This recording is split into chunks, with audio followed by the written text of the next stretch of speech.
Hi, in this video we're going to look into navigation elements in WordPress. So the navigation is typically located in the header area in the default WordPress website, but sometimes it's also available in a footer. It depends on which elements you use basically. But in order to go check the navigation element, you would need to go to Appearance Editor. And by default, when you add a new page, which is what I'm going to do now, let me add a contact page, for instance. A contact page. I'll leave it empty at this point, doesn't matter. By default, WordPress adds any page to the menu, to the navigation menu. So this is useful. However, in some cases you would obviously need to tweak that because you don't want that contact page to be the most left one. So you would need to go edit that thing. That can be done over here. So under Appearance Editor, and then you click on Navigation, and then you notice that as soon as you start editing the navigation, you get a warning, and that warning message, if you read it, you will notice that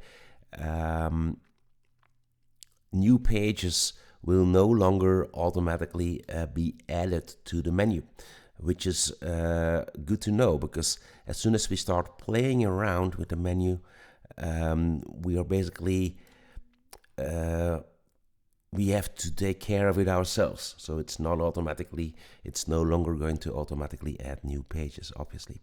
So you can go rearrange the items at this point. However, sometimes you need more control over the navigation. So you would need to go edit the area at this point, edit the navigation. And I always recommend to open up the document overview as well, also for this particular function. So you will notice that clicking these items open up the various options you have for pages. And obviously you can go add items. Not only you can go add pages or links to your pages within your WordPress website, but you can also go add blocks. And that's useful because you will notice that you can both add buttons, and if you browse them all, you will notice that you have a subset of all blocks that are available in WordPress. And mainly the button block, for instance, is a very nice one. Or the social icons is another one, or a search form that it can be included in the actual navigation.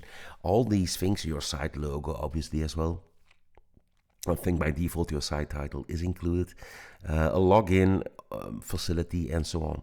So just let me show you how to add social icons. So I now have my social icons element over here, and when I now select it, I would need to go use this plus sign in order for me to go add a Facebook link.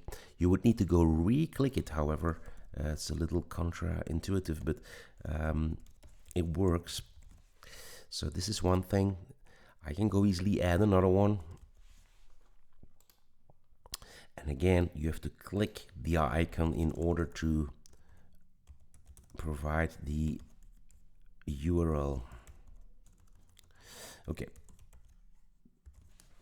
A couple of more options here you get when you click these social icons.